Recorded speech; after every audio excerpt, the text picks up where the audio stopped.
to ages that we never saw in the earlier 2000s, where a majority of the patients that we treated were either in their 20s or in their early 30s. And as people grow older, there are a number of things that come with that, including non-communicable diseases. And also sometimes the medicines we use, these days, every week or two, I get a call from one of the colleagues either to adjust people's medicines because they think that they are developing some non-communicable diseases related complications. So we have about 8 presentations, and I would like the presenters to know that you will have a maximum of about 7 minutes to make your presentation. So please select what you really want us to know. And like the PS mentioned, it's good for you to tell us what you found, what is the issue, what solution are you proposing, and who are you going to work with to make sure that that solution is translated into action. My name's Fred Semitala. I'm a physician working with Makerere University in the Department of Medicine, but I'm also the Executive Director for Makerere University Joint AIDS Program. And in that capacity, I do quite a bit of implementation research, which largely focuses on HIV and its comorbidities, including communicable and non-communicable diseases. And some of the work we do will be presented this afternoon. So without any further ado, I'm going to invite the first presenter, Dr. Josephine Birungi, who is going to talk to us about evaluating integrated management of HIV, diabetes, and hypertension in sub-Saharan Africa, pragmatic multi-country trial. In the outline, that is the last presentation, but we wanted to start with the clinical aspect and then we can go into the community. Can we have that presentation projected? Evaluating integrated management of HIV, diabetes, and hypertension in sub-Saharan Africa.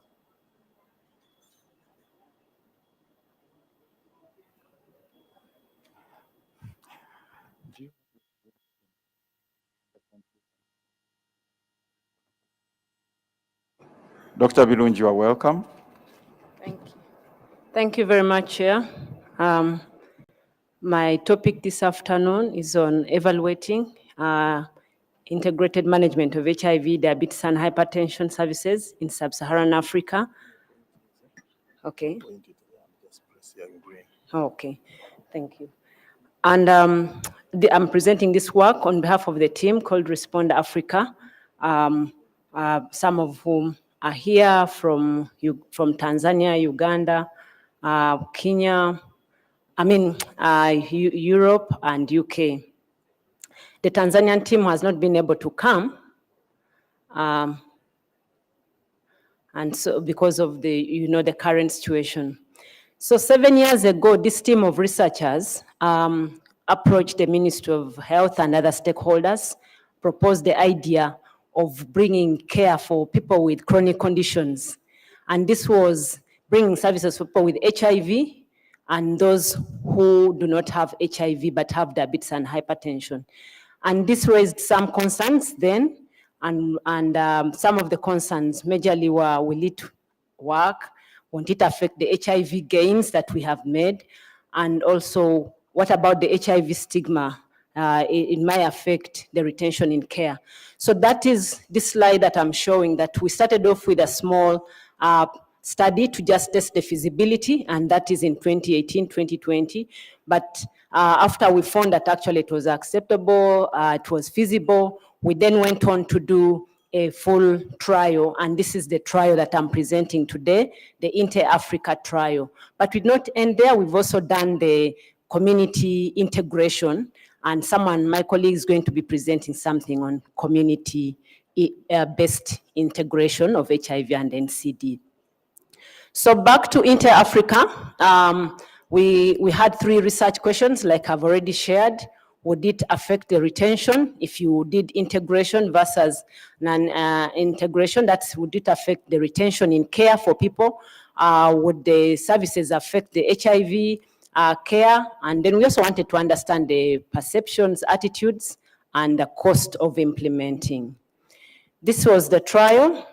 In 32 primary healthcare facilities, we followed up for 12 months, and our primary outcomes were retention in care and HIV viral load suppression, plus other outcomes. This was the model. We brought people from different clinics and created what we call the integrated care clinic and followed them up.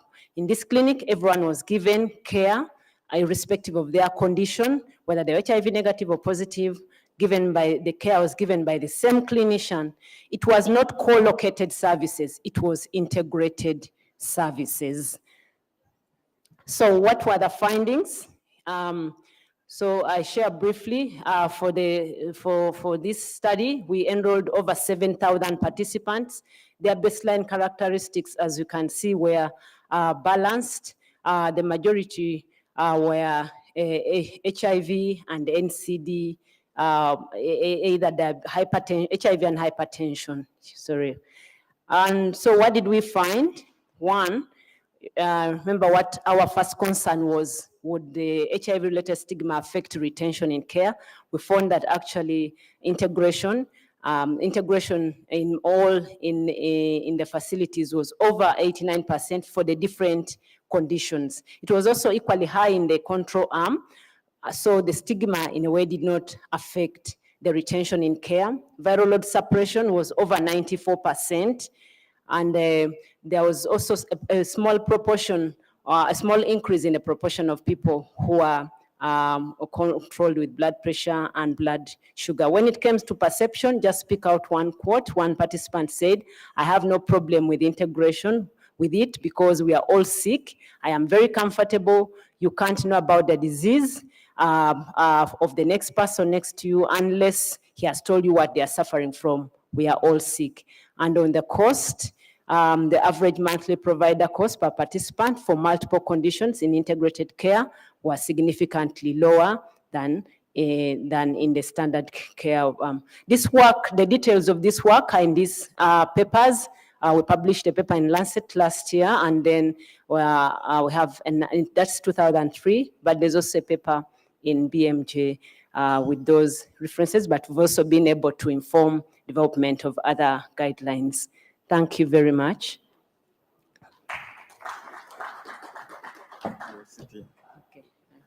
Thank you, Josephine. You've actually done very well and saved me some time, a minute or two. I'm going to invite the next presenter, who is Francis Xavier Kasuja. Please take the podium. And he's going to talk about integrated community-based care for people living with HIV, diabetes, or hypertension in sub-Saharan Africa, about the same topic. Thank you very much. So my presentation is on integrated community-based care for HIV, diabetes, and hypertension in sub-Saharan Africa. So I'm here to present a multi-country trial, which we completed recently. The rest of the details we'll see in a minute. Is this one? Yeah. Okay. Okay. So as Dr. Josephine has explained, our work is conducted under the Respond Africa Consortium. So this is a consortium that brings together as researchers on the management and prevention of chronic conditions in Africa. So we have partners in the UK, some are in the audience. I hope you've seen them, and we'll hopefully get an opportunity to hear from them later on when we do our panel discussion. But the work that I'm going to present was conducted in Uganda and Tanzania. As we all know and have been hearing since morning, non-communicable diseases are rising. And a lot of people who are dying in our context are dying because of NCDs. And these are usually because they lead to premature deaths. I think the data is 18 million people who died in 2021 had premature death due to NCDs. 80% of those people were based in low and middle income countries. We know that HIV care is one of our strengths. So we've managed to control HIV from very high prevalence rates to very low rates to date. Our patients are in care. We are almost meeting the 95 goal. However, within Ncds, health services are fragmented. In the studies that were presented, we showed that actually you can deliver high quality integrated care for people with NCDs, putting them together with those with HIV. So in our study, we realized based on that experience and the experience, I believe, of all of you, that with the growing numbers, health systems will still be overwhelmed even if we do integrated care. So in this study, we set out to compare the facility-based integrated care model that Dr. Josephine has presented to a community-based integrated care model. And our aim was to find out how it compares as far as effectiveness. We'll talk about the outcomes in a bit. So the current study was conducted at primary care facilities in Uganda and Tanzania. We formed patients into groups, 128 groups, which we randomized to either receive facility-based integrated care or community-based integrated care. For the patients in the community arm, we ensured that they formed groups of about 14, and a nurse and a VHT came to them with their drugs. They were monitored within the community, and they received peer and psychosocial support within that community group. For this study, our study endpoints were plasma viral load suppression for patients with HIV and control of blood glucose and blood pressure for patients with diabetes and hypertension. These are the results. So at baseline, both arms were evenly distributed as far as various baseline factors were concerned. At endline, when you look at the outcomes of patients with diabetes and hypertension, we were able to achieve very high retention rates that were similar across both the facility-based integrated care arm and the community-based arm. And when you look at the blood pressure control and blood glucose control, they were also comparable across both arms. So for HIV patients, we were able to actually ensure that they retained their high viral load suppression levels, achieving levels very close to 100%. In conclusion, this study shows us that community-based integrated care can be delivered by nurses working with VHTs within patients' communities. You will achieve a comparable level of quality of care for patients with hypertension and diabetes, but you will do this without actually adversely affecting the outcomes of patients with HIV. So that's the study. Thank you very much. Excellent. Thank you so much, Xavier, for the presentation. You've also saved us a minute or two. Those of you who have questions, I'm going to request that you note them down so that we can discuss them at the end. I'll now call the next presenter, who is Esther Nambala, or their representative. Esther Nambala, are you here? Okay, great. And she's going to talk to us how Mbale region has contributed to integrating HIV and NCD through our one-stop clinics. Over to you. About 6 minutes, eh? So you need to, this moves forward. You just point it to the front. Eh? Okay, where? This one. This one. Okay, good afternoon, team. I am Esther Nambala, the Regional Quality Improvement Officer. Mbale region. I am presenting on, sorry, I'm short. Okay, I'm presenting on the one clinic and one integrated care pathway, a holistic approach to HIV NCD integration into primary health care in Mbale region. And that is the team that I worked with. That will be my presentation outline. So as an introduction to this, URC, Uganda Health Activity, working with the Ministry of Health, is supporting the implementation of integration of health services and routine client satisfaction feedback initiative. As at the onset of implementing the health services integration, the regional referral hospitals and the district leadership has been mandated to oversee and guide the implementation of these services. Uganda Health Activity, together with LPHS Baylor, supported in the training of the teams at regional level, at district level, and facility level. And I want to thank the Ministry of Health for the guidance that we train all the district health officers at regional level, as this enabled ownership of this agenda. What were our anticipated outcomes? Improved health outcomes of the clients, enhanced patient satisfaction, increased adherence to treatment for the clients, and then reduced hospitalization. So what has our journey been? Mbale region had piloted integration of services way before the MOH circular, and this started way back in June 2024. We started with 3 facilities, the Regional Referral Hospital, the Health Center 4, Bufumbo, and 1 Health Center 3, as you can see there. We scaled up to 16 facilities, adding 1 more Health Center 4 and 15 Health Center 3s. And then, this is when the stop work order and the circular came in on the 7th of February. And after this circular, we're able to support training of more facilities up to a tune of 75 facilities. So what were our pilot results before the stop work order from Mbale Regional Referral Hospital?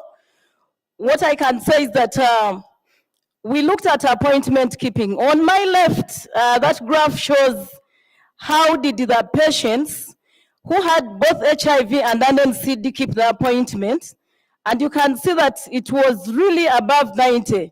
However, on my right, that graph shows appointment keeping for clients who had an NCD but were HIV negative. And you can see that the appointment keeping at first was below 80. However, it moved to 194. What were some of the root causes? Of course, the NCD commodities, always stockouts, and then some clients were not well educated on how the clinic has been integrated. However, these were educated whenever they entered the clinician's room, and also client reminder appointments. Still, we looked at satisfaction of the client, satisfied with the services. You can see that on my left, that graph is showing that over 90% of the clients were satisfied. Those who were not satisfied, it was because of the long waiting times at the regional referral hospital and also lack of the NCD commodities. But also, the current ERFIA system is not able to do well tracking of appointments.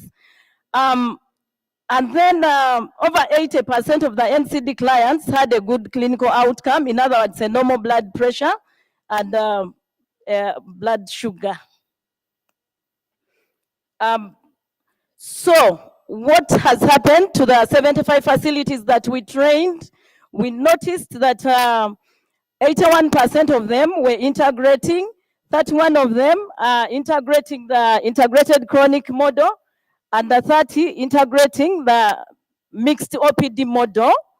But also there is the implementation milestone staging tool that the Ministry of Health has developed. And as a region, we already have two facilities that are already in implementation milestone stage 4, and that is Bufumbo Health Center and Namakwekwe Health Center 4, and we have 2 hospitals, 2 general hospitals, and 1 regional referral that are in stage 3 out of stage 5. Sorry. And so, still at Bufumbo Health Center 4, appointment keeping, both for the hypertension cases and DM cases, is above 90. However, we also still continue to monitor the ART clients, and it's also above 90. But what has Bufumbo done to ensure this? They have included the NCD clients, those even without HIV, in the appointment tracking system, and also they're using NCD expert clients. Like we had the HIV expert clients in educating the rest of the members. Okay, that is, I'll just say one thing. That is a facility that is making use of the routine client satisfaction feedback initiative dashboard. They do timely review of the dashboard, and they reviewed and noticed that the patients were complaining about rotten mattresses, rotten beds, and no privacy, and they were able to work with the they made use of the political aspirants and lobbied for some resources together with the PHC, and have been able to provide the new curtains, painted the beds, and bought new mattresses. And then at Mbale Regional Referral Hospital, we are still trying to follow up because this integrated clinic may affect the outcomes of the HIV patients. But you can see that using the viral load cutoff of 200, we are still maintaining a viral load of above 90%. Our teams have registered early. Those are the feedbacks, both from clients.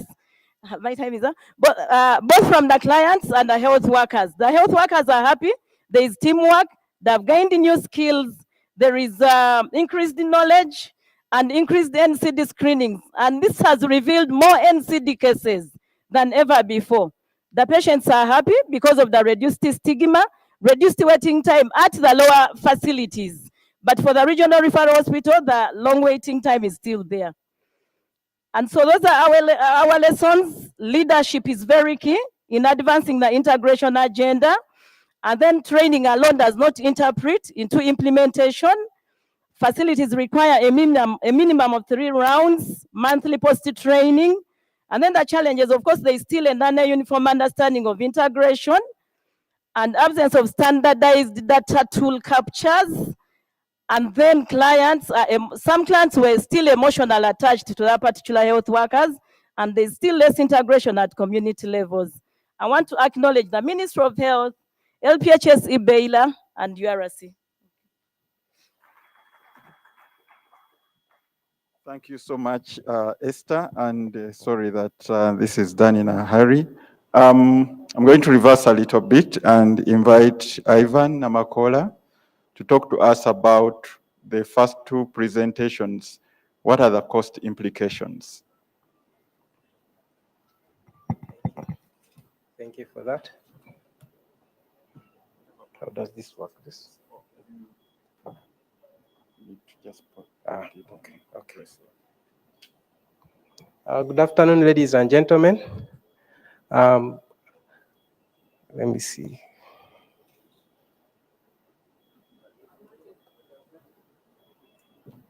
It's not yet loaded. Is it there? No. Okay, so we are talking about a presentation that talks about estimated cost savings.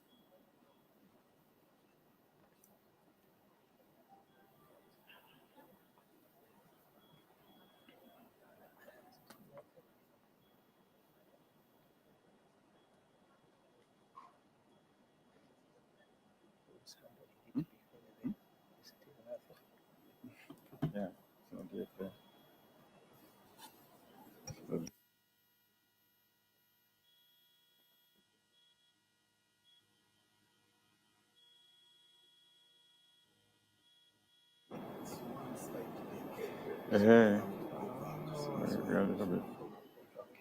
Yeah.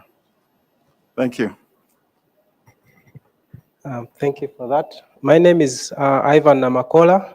I work with Josephine and Francis, who were the earlier presenters today. I just want to share the preliminary results from the Intercom economic evaluation. Intercom was one of the studies that I'm going to, okay. This is just an overview of what we did. In the past, the objectives of the evaluation, what we did find, and then the conclusion and next steps. Just to remind you a bit, this was a slide that Josephine presented earlier. We had the facility pilot, then we did a facility trial, and then took it to the community also over that time period. In the facility pilot, what we found in the economic evaluation was minimal extra non-medication costs for the multiple conditions versus a single condition of care. And in the facility trial, where we compared vertical care that was happening to integrated facility care, we found that it actually generates significant costs savings for both providers and patients. And if this was implemented at scale, the savings it's estimated that for the providers, the healthcare providers in Uganda would save about 229 million international dollars, and in Tanzania it would be about 72 million international dollars, which is equivalent to 4% and 17% respectively of the government health spending in each of these two countries. Right now, I'm going to talk more about the community trial, which compared integrating community integrated care versus facility-based integrated care. Our objectives on these results that I'm going to share with you today are going to be mainly about the costs to the providers, the patients, and also the likely cost to providers at scale and what it means for the budget impact. Initially, when we did the community trial, we found that the clinical outcomes, that is the control of the viral load, blood pressure, and blood sugar were similar, they were equivalent to what we found in the integrated facility care. And we embedded the community, the economic evaluation in the community care within the community trial, which was done in both countries of Uganda and Tanzania. And what we captured were mainly the costs incurred by providers and the costs of, incurred by patients, and also implementation, if this was implemented at scale, how this would compare with the current government health spending. There are details on the next slides. We did an economic evaluation that looked at over an annual time horizon. We looked at a number of resources and analyzed them using an intention to treat approach. So we did mean provider costs, which we estimated using a mix of a top-down, bottom-up micro costing. We also did patient costs, which we did as a cross-sectional survey administered between the midline and endline. And then we also looked at costs at scale, which we estimated by analyzing costs alongside the best available evidence on prevalence patterns and how services were being utilized. In both Tanzania and Uganda, the cost of integrating community care compared with that at the facility, we found it was much, much lower. And the cost per community visit for a participant or a patient was consistently lower than a facility visit for each of the single or multiple conditions that we analyzed. This is a result outlook for the provider costs that happened in Tanzania. The costs were consistently lower for each of the single conditions investigated at 0.1% significance level. Similarly for Uganda, these costs were also consistently lower for each of the single multiple conditions investigated at the 0.1% significance level. For the provider costs, what we found is that they were driven by lower capital and overhead costs in the community, and also less staff time investment through task shifting to nurses and the community health workers or VHTs in the community. Just to take you back a little bit to in the facility trial, what it demonstrated was that cost savings were compared with the existing vertical care, and based on that background, for the integrated facility care, implementing an integrated community care at scale would likely be cost neutral for Tanzania, because it's almost around that 4% budget allocation, and then cost saving for Uganda. This assumes that there will be more visits per year in the community arm, which we did in this trial because it was a concern of the Ministry of Health that you're taking somebody from an established health facility and going to look after them in a community setting. And also for safety reasons, because this is one of the things that we submitted in the ethic application that we'll have to do. On the patient side, the mean costs incurred by a patient receiving integrated community care in both Uganda and Kenya were lower for all the conditions that the patients had. And we found that even these were driven by the low travel costs and the low loss of productivity, because these patients were in their community, meaning they have a shorter distance to move to where they're getting care from, and also they have enough time to go back and do their work. Despite having additional community visits, we didn't see anything significant in the mean annual costs. So in conclusion, community integrated care delivers similar clinical outcomes. The community visits cost less for both the providers and patients. And at scale, if it is scaled up, it is cost neutral for Tanzania and cost saving for Uganda compared to vertical facility care. The next steps would think is explore further savings by reducing the frequency of visits, but this needs to also be studied because we don't know what the impact on the outcomes would be. And then also the community clinic visits, if we cut the travel, if we had more community visits, community set up where these patients can be seen from, then it will cut down on the travel costs, and we need to research ways that we can shorten the time of the nurses that are seeing these patients without harming the outcomes. Thank you for listening. Thank you, Ivan. Again, I'm going to request that you note down any comments or questions that you have so that we can have those at the end of the presentations. We are going to shift gears a little bit. The next presentation is talking about factors associated with 28-month TB incidence after isoniazid rifampicin prevention among adults living with HIV. And that is going to be given by Dr. Alan Musinguzi, who will tell us what he does and where he works. Alan, you're welcome. You just use this and press. You have about 5 minutes. All right. As Dr. Semitala said, my topic is a bit ectopic, but regardless, we move. So about 3 or 4 years ago, the Ministry of Health adopted a new TPT or TB preventive treatment regimen as an alternative to the 6 months of daily isoniazid that we had used ever since we started giving people living with HIV TB preventive treatment. That regimen is called 3HP, and that is, in simple terms, a once-weekly dose of isoniazid, which we symbolize as H, and rifampicin symbolized as P, which is taken for 3 months or 12 weeks. And it's recommended for people living with HIV for TB prevention, and basing on earlier clinical trials from which this recommendation came from the WHO. This medicine can be given as either directly observed therapy or self-administered therapy. Can you hear me? You can't? Oh, sorry. I was saying that 3HP is a new alternative to daily isoniazid for 6 months as a regimen for preventing tuberculosis among people living with HIV. And it's recommended as either directly observed therapy or self-administered therapy.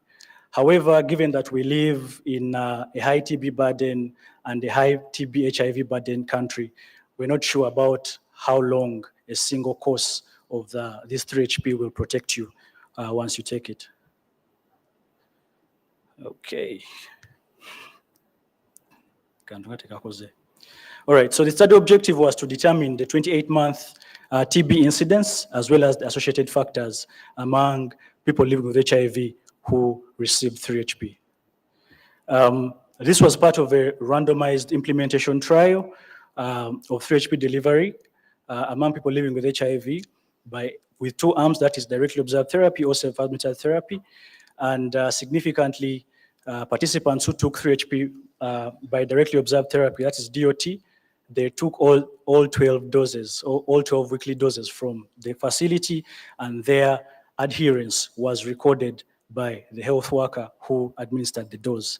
And participants who took 3HP by self-administration were given the first dose under directly observed therapy at the facility. We packed for them 4 doses to take from home. They would return for a dose 6, which they would take from the facility, and then we would pack for them the last 5 or 6 doses to take from home. This study was conducted at the Mulago Immune Suppression Syndrome Clinic, which is run by the Makerere University Joint AIDS Program here in Kampala. We looked at people living with HIV who are 18 years or older. Our sample was 1,656 and people living with HIV. And we evaluated TB both in person at routine HIV clinic appointments or via phone calls. And this really just involved a TB symptom screen. And if the patient reported any of the TB symptoms, then we would follow up with a chest X-ray or a sputum gene expert. And we did this up to 28 months post-3HP initiation. We analyzed the data using unadjusted competing risk survival regression, and we considered all-cause mortality as a competing event. These were our results. Overall, out of the 1,656 participants, 1,651 initiated treatment, and of these, 920 were randomized to the directly observed therapy, and 731 were randomized to self-administered therapy. The average age was about 42 years. About just under a third were male. 18% reported prior TB, and of the 1,651 who initiated treatment, 94% completed treatment. These are our results. The graph you're looking at there on the left is a cumulative incidence or risk of TB over time curve, as well as risk of TB and death. The blue line shows the risk of TB over time, and the red line shows the risk of death over time. And as you can see here, for both TB and death, the risk over time increased gradually, but it was low, as for both it was under 1% during the time of observation. And the average time to active TB, developing active TB, was about 1.42 years, so about 15 months, about 17 months, and it was similar to the average time to death. So overall, the total time at risk for participants was 4,385 person years. We registered a similar number of TB cases as well as death, and the incidence rate was about 2.97 per 1,000 person years.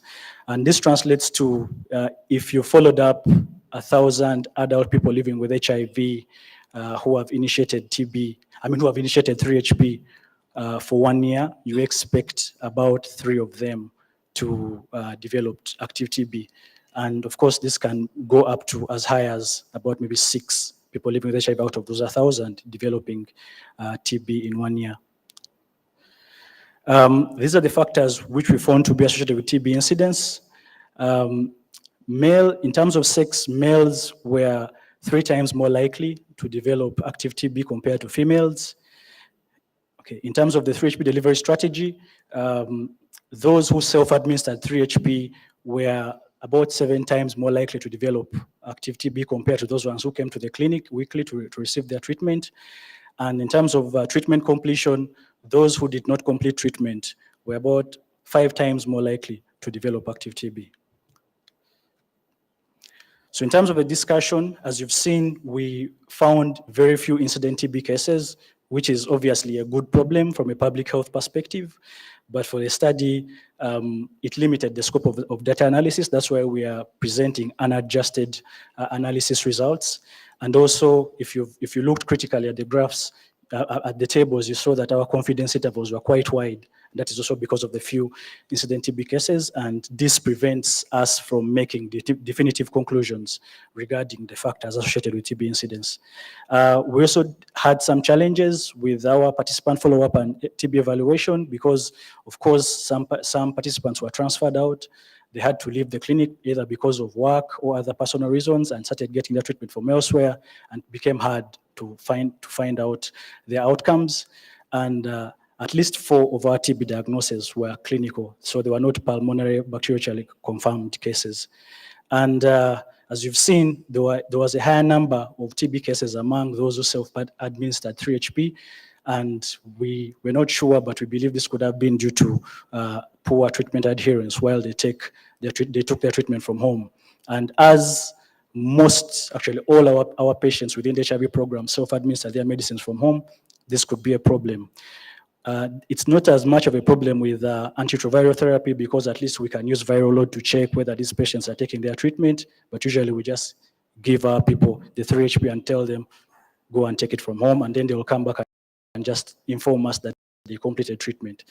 So, sorry. Can it go back? Okay. All right, so in conclusion, we found a low incidence of TB over 28 months after a single course of 3HP treatment.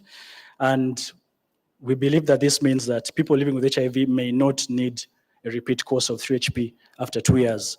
And this is because we thought about this because in some HIV clinics, they have been repeating the 3HP course for people living with HIV every after 2 years. But in our setting, maybe it's not necessary. And given the fact that those who self-administered 3HP had a much higher chance of developing TB, we feel like treatment adherence support is critical for success, and therefore programs should ensure that you don't just give the patients these medicines, but please make sure that you ensure high adherence and completion. I would like to acknowledge the study team, the funder, and these institutions that made the study possible. Thank you. Thank you, Alan. We've seen that, we know that TB is still a major killer for people living with HIV, but we also now know that if patients appropriately take their prophylactic medication, then they reduce the risk of getting TB. The next presentation is determinants of renal function outcomes among clients on antiretroviral therapy, the role of age, comorbidities, and treatment factors. And that is going to be presented by Sulaiman Kawoya. So just point and press this, go forward. Good afternoon. Dr. Kawoya Sulaiman is my name, and I serve AHF Uganda Cares. I'm glad to be here to walk you through an experience of our findings regarding to the long-term implications with antiretroviral therapy. Oh, sorry.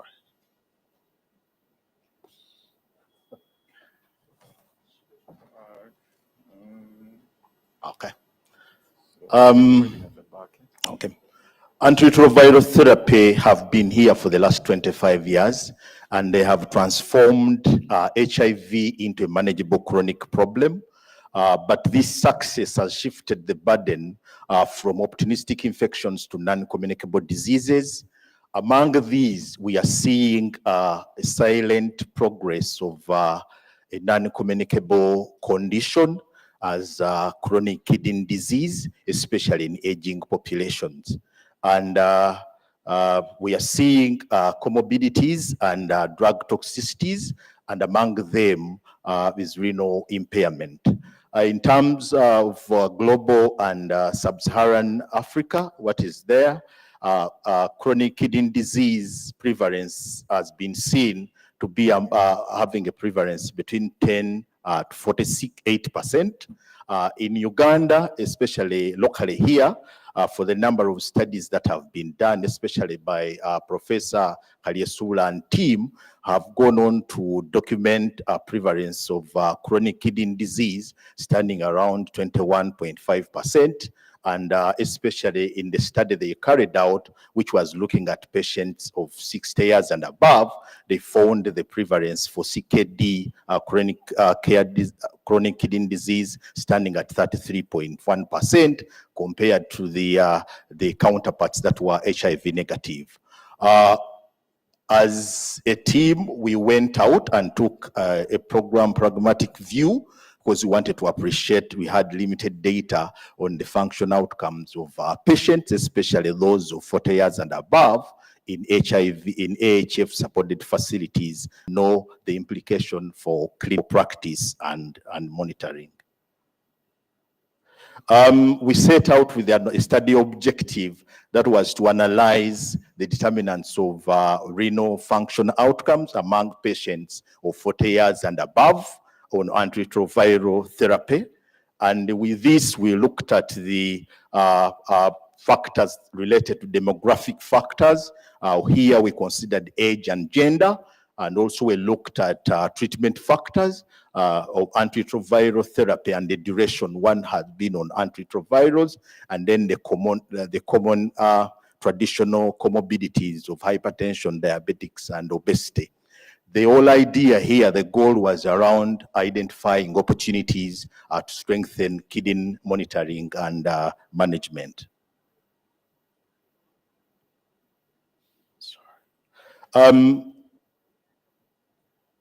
The study design was a cross-sectional analysis of clinical records, and we mined data from 4 facilities that had fully functional EMR system, staff, and even laboratory systems.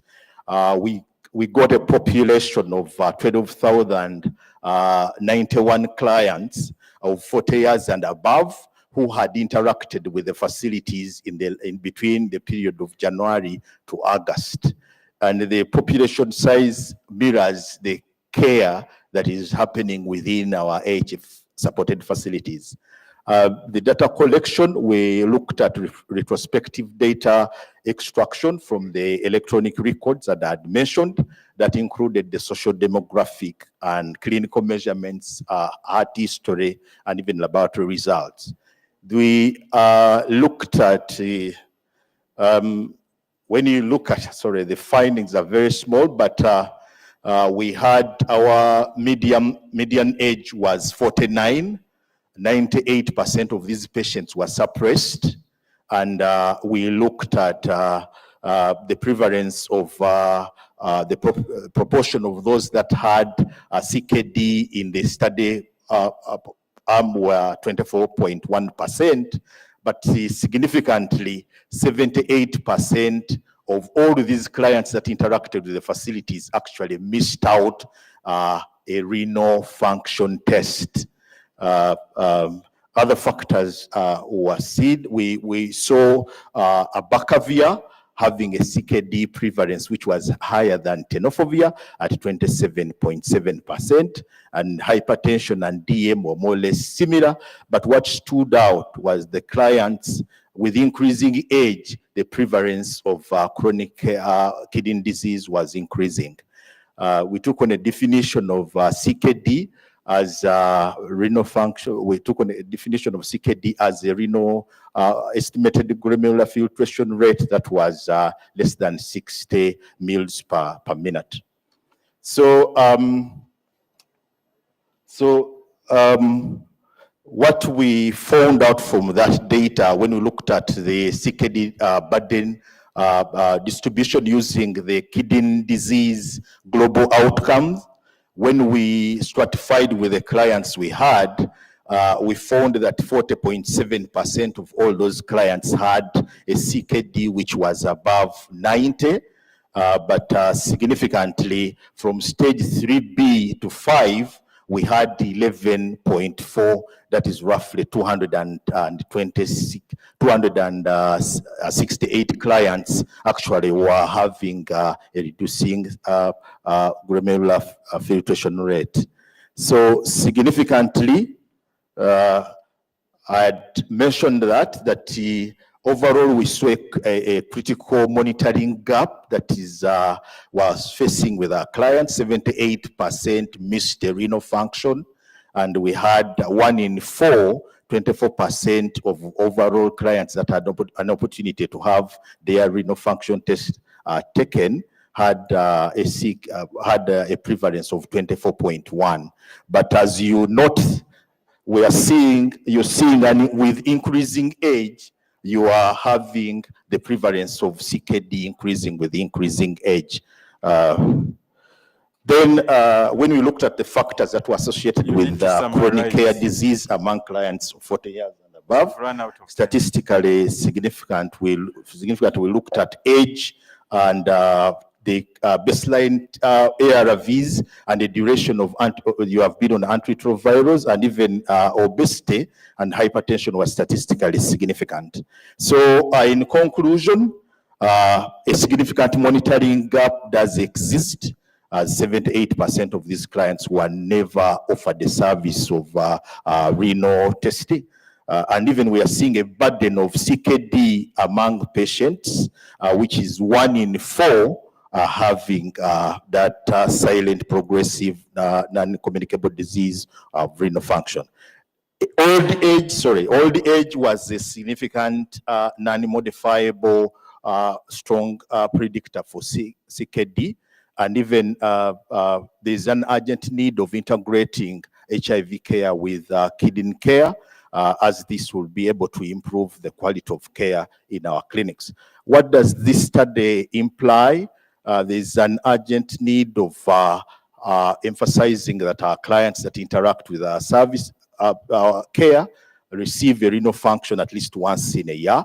The idea of a differentiated care, especially those above 40 years. The limitations of our study, cross-sectional study designs prevent establishing causality, and even a single estimated GFR measurement could indicate acute kidney failure, and then we lacked proteinuria data to confirm CKD. That's the team that we worked with and the facilities that supported this. Thank you so much for listening to me. Thank you, Dr. Kawoya. And yes, we are getting to the end of this session. We have only 2 more presentations, and I see the next presenter here. So she's going to talk about integration of HIV and sickle cell anemia diagnosis and treatment. Dr. Nabukela, you are welcome. Thank you. Have about 5 minutes. It's okay. Just press this, but you point at the back. Okay. It's not yet showing. Good afternoon, everyone. My name is Nicolette Nabukela. I am from the College of Health Sciences, Makerere University, and I'm a mentor pediatrician for Uganda Cares, AHF. And I'm going to share something about integrating HIV and sickle cell anemia diagnosis and treatment. We are sharing experiences from Uganda Cares. I want to go behind.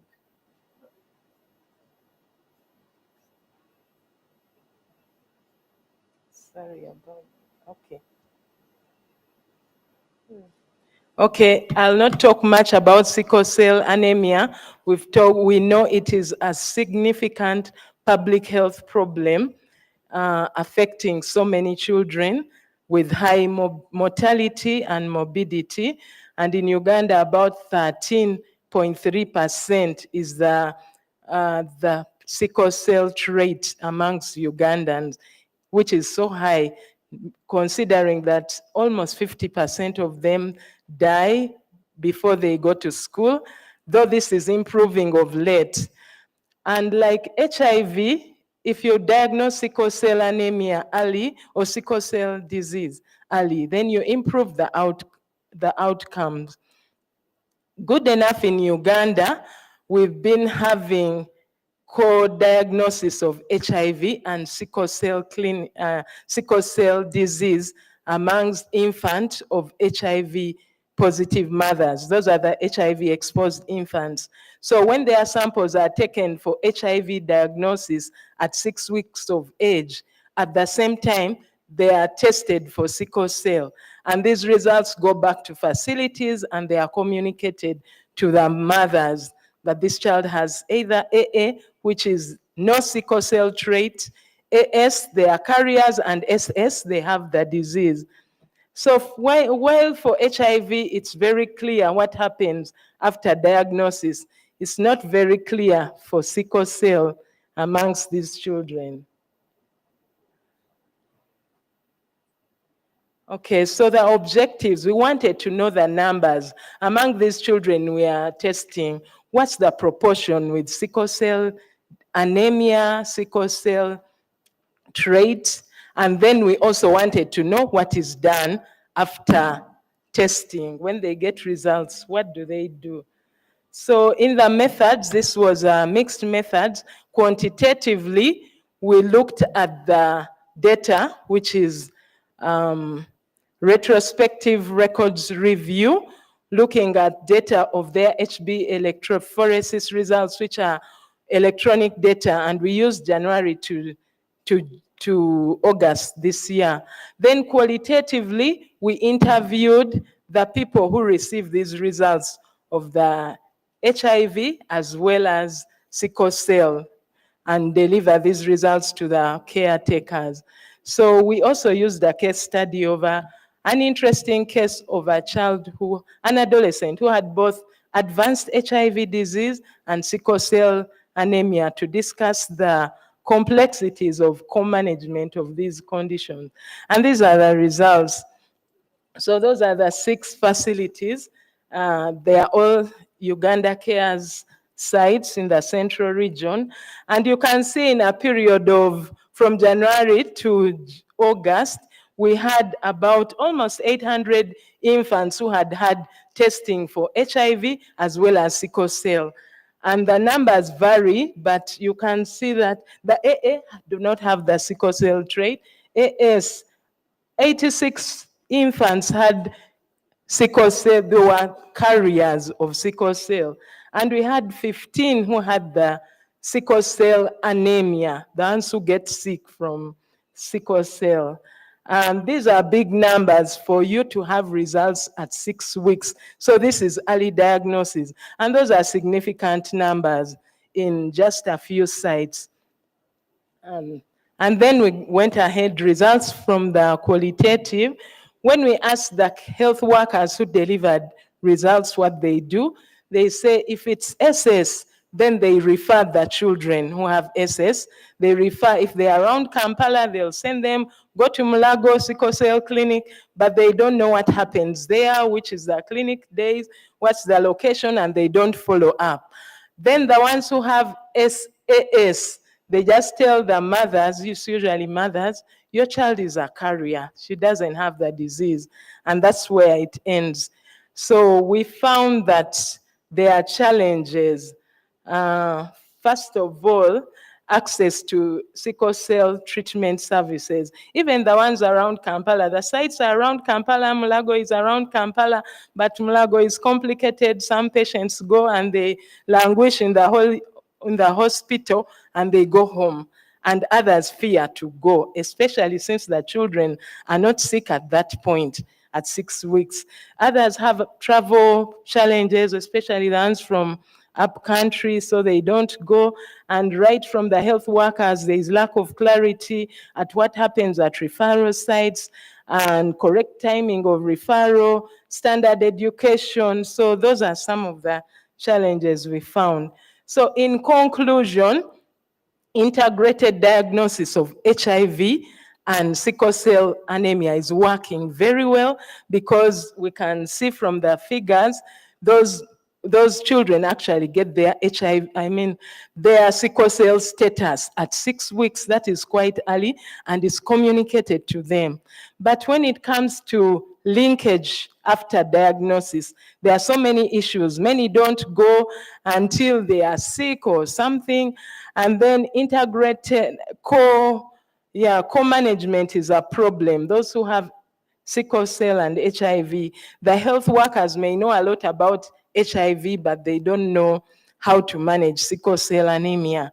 And then we have a very serious missed opportunity among those who have that trait. Because if they just tell them, your child is a carrier, but she won't get sick. But that carrier is a potential source of a sickler.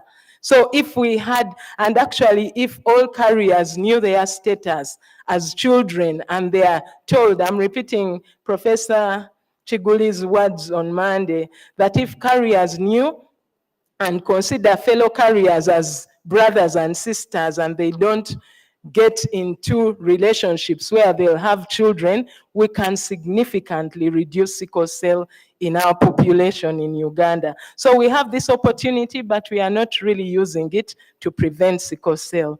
So the recommendations, so at policy level, we need clarity in guidance on linkage, capturing data when they go, and then guidance on co-management. So we need capacity building, we need to train health workers, and we also need standardized patient education, and also for what the health workers are going to tell the children. Acknowledgements to all the authors and AHF Uganda Cares for funding and the participating sites.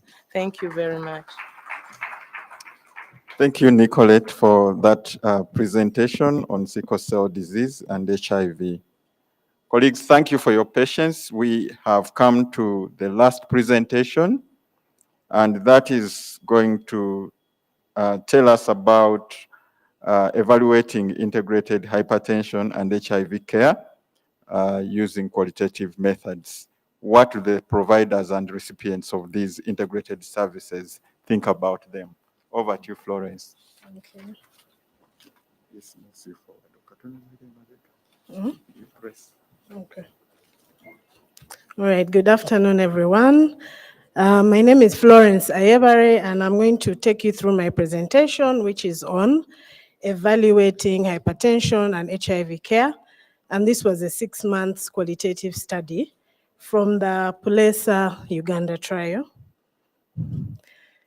So a lot has been spoken this morning and even by earlier speakers about the advent of ART and how is that it has enabled people living with HIV to live longer. So of course, as they live longer, the burden grows for age-related comorbidities like hypertension and other CVD. So we know that 1 in 3 adults have comorbid hypertension, and the prevalence is growing in this population. So it's really imperative that we integrate services for this population. So there are many efforts that have been going on globally through the WHO and the Ministry of Health. They recommend integration of HIV and hypertension services. And the goal is really to leverage existing HIV infrastructure so that we can support people living with HIV. So trials like the Pulesa Uganda trial are testing integrated HTN and HIV strategies that can contribute to, strengthen health systems to try and address this growing burden, which we've mentioned. So what is PLESA Uganda? I've alluded to it. So PLESA Uganda, the acronym PLESA stands for Strengthening the Blood Pressure Care and Treatment Cascade for Ugandans living with HIV. Implementation strategies to save lives. So this is an implementation science trial that is testing, that is testing two interventions.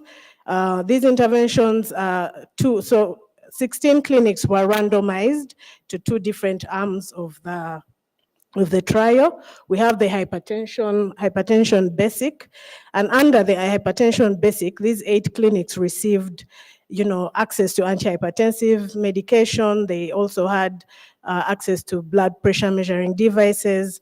They also received basic training for the healthcare providers.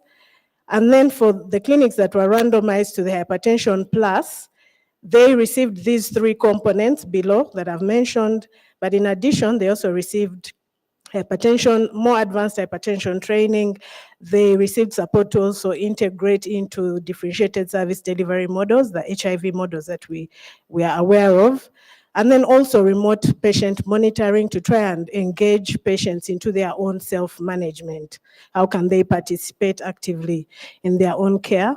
And then also supported clinics to in performance improvement. So they were able to receive feedback on how they were doing on the different hypertension metrics. Oh, sorry. Okay, so what was the objective of this particular study? So this study is nested within the PLESA Uganda trial, and our objective was to examine the acceptability and feasibility of the interventions that I have mentioned, and we did this at 6 months after the intervention had been rolled out. The idea was we wanted to really understand what are those contextual factors that shape implementation. This was a purely qualitative study, so it was exploratory. We conducted it at 6 months. As I mentioned, study setting, these are 16 clinics within Kampala and Wakiso peri-urban and urban areas. The population were people living with HIV and hypertension, of course, the healthcare providers who are delivering this care. We sampled purposively, of course, focusing on those that are receiving care and the providers involved directly in care. So these were in-depth interviews conducted in both English and Luganda. For data analysis, we used the thematic analysis, but guided by the consolidated framework for, hey.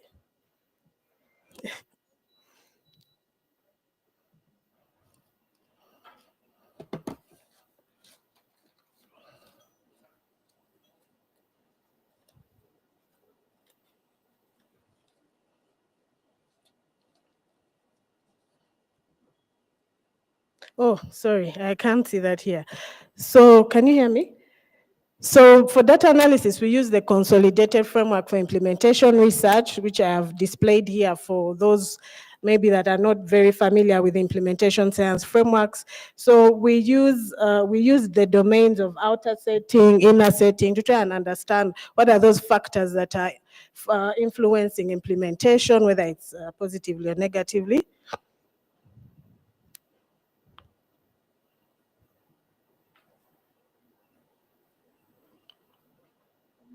So okay, so what did we find? Our results are kind of arranged alongside those domains that I mentioned, and we found that acceptability and feasibility was greatly influenced, by structural factors, organizational factors, as well as individual factors. So we found that those clinics that were that had supported leadership or were more adaptable to integration and had engaged staff, trained staff that could deliver this implementation, it was more acceptable. They had higher acceptability. So under the inner setting, we were looking at things like a clinic infrastructure. Is it favorable for integration? What are the team dynamics in these respective clinics? How is the clinic workflow? Is it more facilitative of integration or not? So here we have a voice from one of our healthcare providers who noted that, I think our structures were ready for this integration because they found us with an already existing triage point measuring blood pressure. So you can see there are some clinics that already had a structure that it would be very easy to integrate. But on the second one, you can see that the provider notes that there was no infrastructure. You can see our place is very small. We try to squeeze ourselves. In addition, there are very few staff. So these were some of the factors that were not favorable for integration. And then the outer setting, we also wanted to understand, is integration, is it responsive to patient needs? And if it's responsive or not responsive, is it acceptable to those that are receiving care?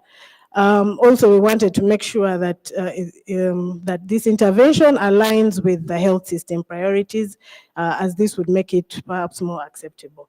So a provider commented that one thing we need to appreciate is that initially the patients who were hypertensive were having difficulty in getting these antihypertensives. Remember, amlodipine and valsartan are expensive, so we had to prescribe, we would prescribe and they would have to go outside and buy. So they would either buy an entire dose or partial. So having antihypertensives in place was really very important to respond to the patient needs where they were not able to access commodities before. Also, alignment with the health system priority was also very important. It came out strongly. The Ministry of Health, one of the quotations from a provider here is, the Ministry of Health has started conducting NCD trainings at triage across the country as per the 2022 revised guidelines. This program strengthened knowledge and awareness, so people now are more aware. So having a supportive, having alignment with the Ministry of Health priorities was very important for integration, and that made it more acceptable as opposed to people delivering a service that is parallel to what the ministry is advocating for. So also the characteristics of the individual was very important. How committed were the healthcare providers? The skills that they had, were they adaptable? But conversely, we also found that there were resource constraints. So there were some facilities or clinics where we found they had limited resources, be it human resource, commodities, rigid clinic workflows. So all those things undermined implementation. So in conclusion, what we found is that a supportive implementation climate is really important, and it would make it more, acceptable. If the resources are available, they are adaptable, healthcare providers are willing to, engage, then it will make it very easy. Again, also alignment with health system priorities, Ministry of Health priorities is very important for integrated models. So our study has demonstrated that these interventions can be acceptable, they can be feasible in diverse clinic settings. And we hope that this study provides some more evidence on integration, that it's both desirable and achievable, and it aligns with what the ministry is trying to do, even with the large-scale integration that is now going on. As I mentioned, this study was done at 6 months post-rollout of the intervention, but we still have ongoing research, post-intervention research, and we hope this can provide some further insights into scaling up. I would like to acknowledge all our partners, funders, who have been very important to make sure that this study and the delivery of the intervention is successful. This is our PLESA study team. So thank you so much for your attention. Thank you, Florence. You're going to take a seat here, and colleagues, join me to thank the very eloquent presenters that have talked to us about integration of non-communicable diseases into HIV, as well as TB prevention.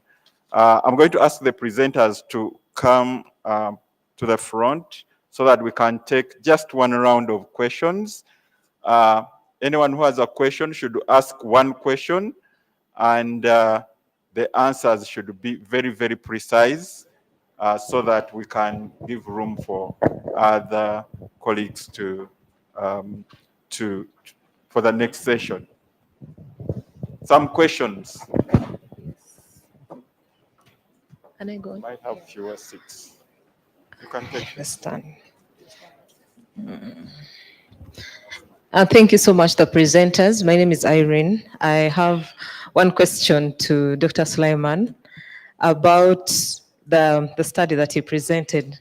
I just wanted to know whether your findings were able to bring out the intended outcome that you thought out for, and also if this can be generalized the entire population. This is based on whether the other integrities were actually explored, were existing comorbidities taken care of, and the sample size that was considered, was it spread across the facilities that you had, or I just wanted you to explain more about that. Thank you.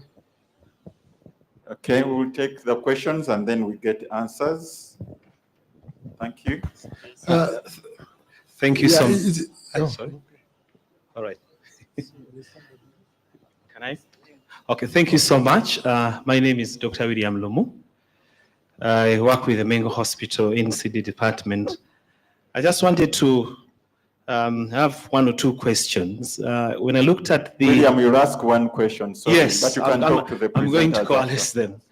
So the question I have is, when you looked at I came in when they were presenting the first study, and the clinical outcome of interest we were looking at was retention in care.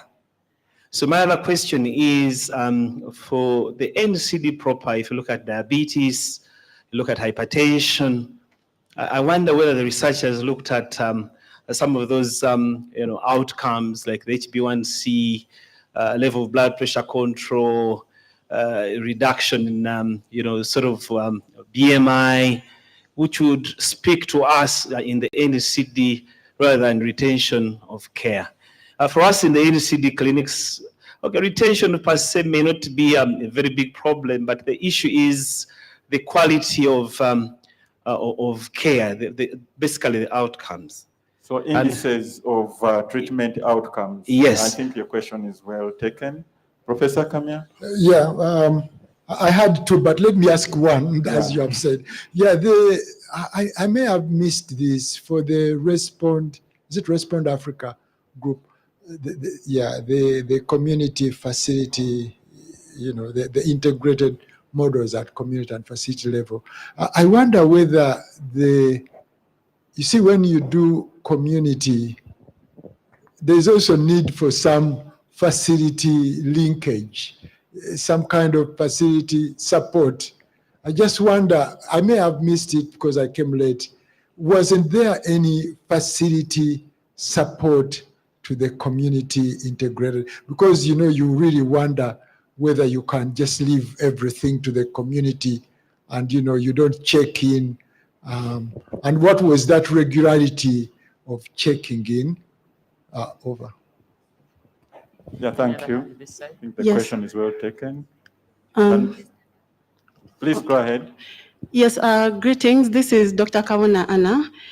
Thank you so much, the presenters, for the studies that you've presented. I just have a question for Josephine on the first study. So the integrated clinic, I just wanted to get a layout on how it was. Did you have like clinic days? Because we have to look at other aspects when it comes to the chronic care. If we are looking at the diabetics, hypertensives, HIV, did you have clinic days, or were the appointment dates spread out? Because we are looking at other things, for example, the patient education. Was it also an integrated message given every day, or you were doing it on an individual basis? I just want to know a bit about how the clinic layout was. And then was the pediatric population also included in the study? And if so, for example, the type 1 diabetics, the ones with HIV, the pediatric population, were they also combined with the older persons? Like, how was the layout of the clinic? Thank you. I think you need a conversation with Josephine, but she will try to answer in a second. We'll take the last question. I know there is a session that is coming after, so I'm trying to be conscious of time. Yeah, thank you so much. I'll try to be brief. My name is John Baptist Chigun, and I work with IDRC. My question goes to Esther, who presented integration in real-world settings in Mbale region.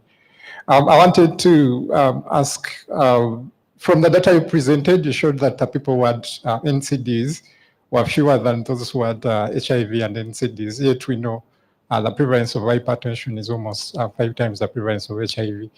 And you also talked about the fact that in large volume facilities like in bioregional referral hospitals, the retention of patients, patients spend more time and the retention of patients who had NCDs was poor. So my question is, how prepared is the system to integrate these NCDs, and what will happen if more screening is done and we have a lot of patients who have NCDs coming into care? Thank you, JB. I'm going to just ask 2 quick questions and then we'll bring it back to the presenters and we'll take a group photo and close. So Dr.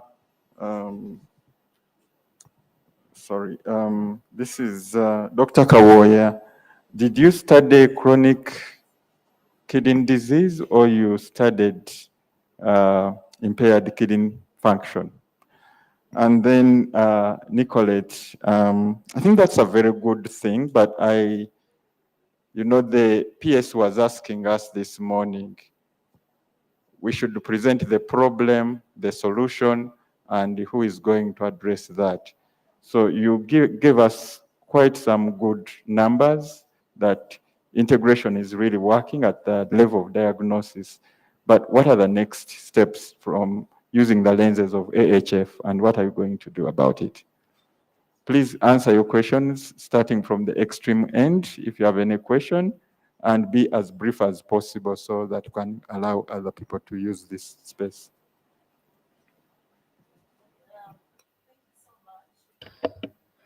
Thank you so much for that question. It is true, at first the NCD clients in the lower facilities were low just because there was lack or inadequate screening. But right now, and this is data that we are compiling, the number of NCDs in these integrated clinics is on the increase. To be specific, more of the hypertension. And then your other question at regional referral hospital, yes, there are long waiting lines. However, we have formed a work improvement team that is working on addressing this issue of the long waiting lines.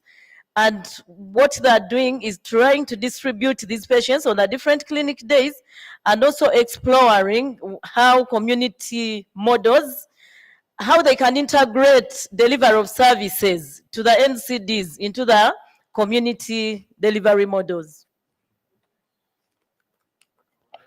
Yes, thank you so much for those wonderful questions.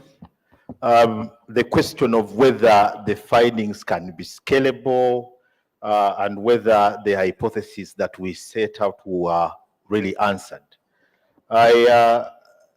What stood out and whether there's a need to scale, you are aware within the guidelines of HIV, it doesn't come out clearly that the monitoring of patients should be done routinely. So that you find that in practice, this does not happen. No wonder the finding of such a gap.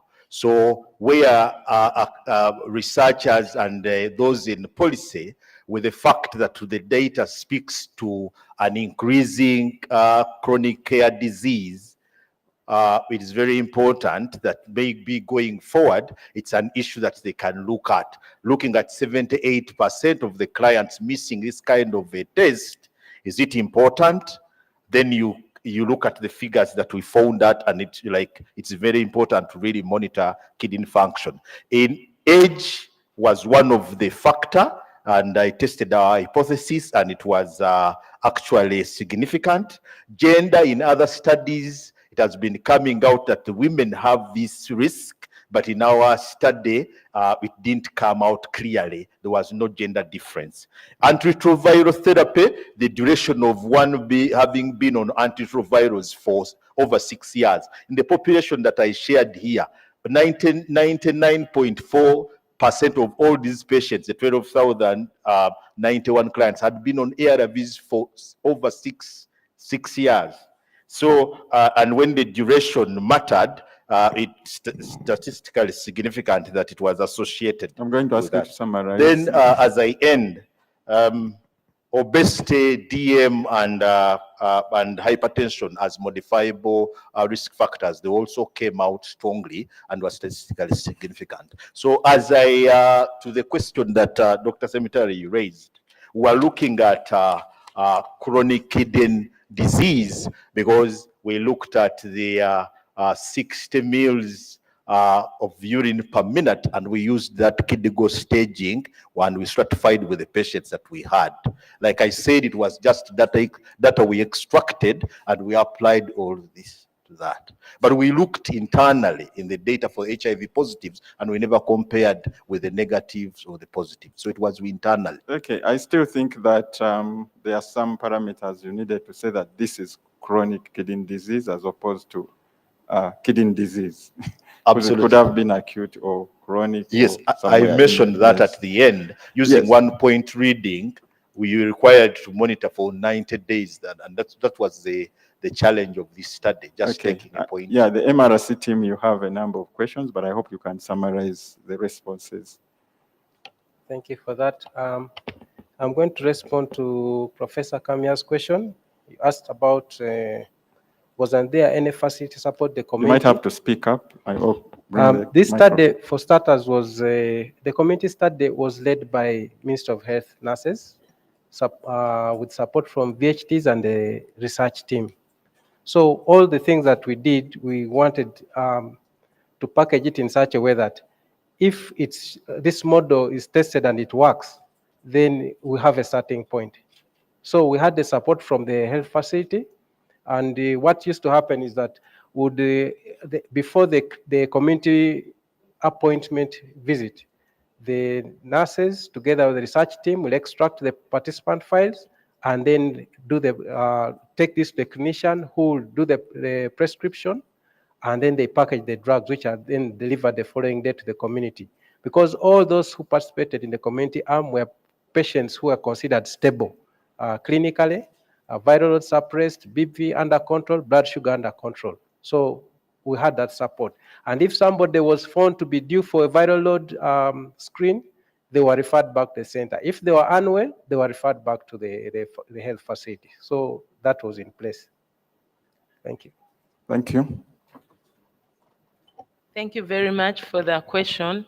Yeah, these problems are not only for Uganda cares. I'm sure wherever there are infants receiving these results with sickle cell, it should be the same scenario because there is no guidance like from the consolidated guidelines. There is no word sickle cell and no reference to those results, yet they are being received. So when there is no guidance, people do as they seem like. So right from Ministry of Health, we need clarity in the guidance. We need to put it to have training.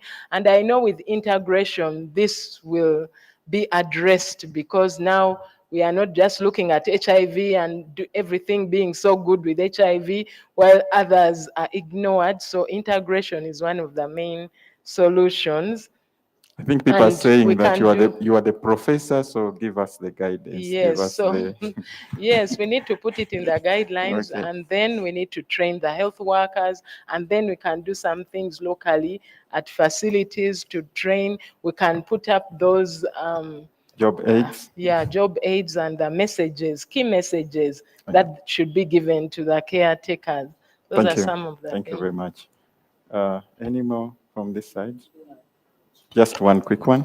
Yeah, so thank you very much, Dr. Lumu, for your question on biomarkers. Our studies are designed as studies aimed at strengthening health systems.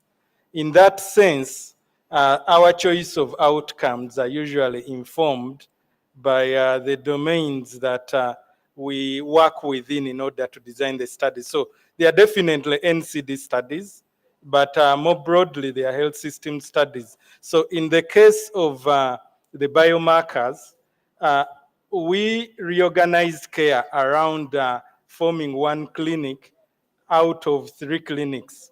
And that we thought had the risk of disorganizing care for HIV patients, while also having the risk of rejection by the NCD patients. So that's where retention comes in. And in our case, retention was focused on patients with NCDs to see whether they would actually stick with the model for the 12 months. And as we presented for all the 2 studies that we discussed, they actually stuck out. I think the lowest retention I think was Dr. Lumo is 89%. asking, did we do HbA1c? Did we do fasting blood sugar when these patients were in care? Because in HIV, we know that we want to see a viral load at the end of the day, whether you are suppressed or not. I think that's his interest. Yeah, so regarding the biomarkers, we did fasting plasma glucose for patients with diabetes. We did blood pressure measurements for patients with hypertension, and that was one of the outcomes. And we also did HIV viral load for patients with HIV. Thank you very much. Colleagues, join me to give a big round of applause to these excellent speakers. And please feel free to interact. I know I cut it short, but I'm very conscious of time, and we started late, but we shouldn't make everyone wait forever. So thank you so much for listening to us during this session. We'll just take our group photo and then move out. Thank you.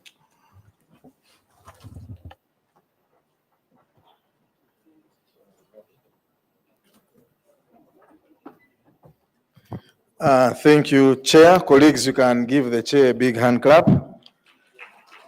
We are not doing well on time. The second part of the session is going to be a panel discussion, and we're going to be focusing on the introduction of the malaria vaccine. And I would like to call upon our Chair for the next session, Dr. Prosi Mugenyi. Please come and take your seat, and it will be followed by the panelists who are supposed to be having the next session. So members of the panel, please come. We shall have a few minutes to share the discussion so that members can follow. The rest, please keep the questions coming as we continue the sessions. Thank you.